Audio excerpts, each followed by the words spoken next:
one we're going to look at is the paddle shaft and the two seals that are in the hardware for the paddle shaft. So the paddle shaft controls the position of the paddle.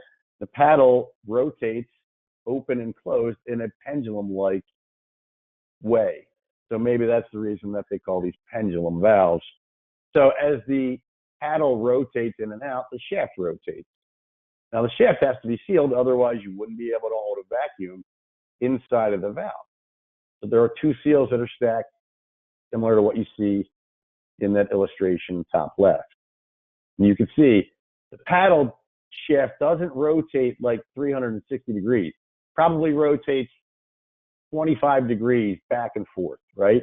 And it throttles its position as the process is running because it's actually controlling the process gas flow at the wafer and the pressure.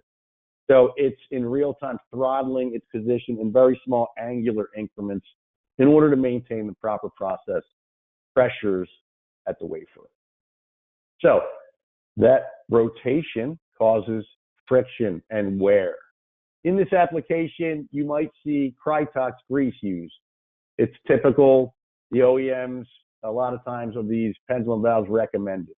They also recommend it in that radial seal application that we looked at earlier. I forgot to mention that. So you may find Krytox grease in those applications.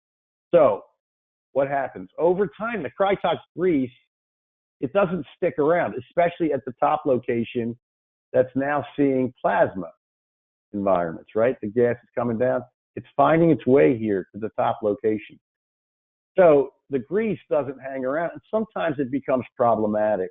And what you see here is some oxidation combined with some residual grease that's left on some seals that came back in a case study. These are typical, what you'll see. What happens is over time with friction and wear, the motor needs to provide higher force in order to turn this shaft, right? Because the friction and wear are higher, and therefore you need more force to overcome them. A lot of times you'll see abrasion, you'll see things like this, you'll see residual Krytox grease, and things like this as well.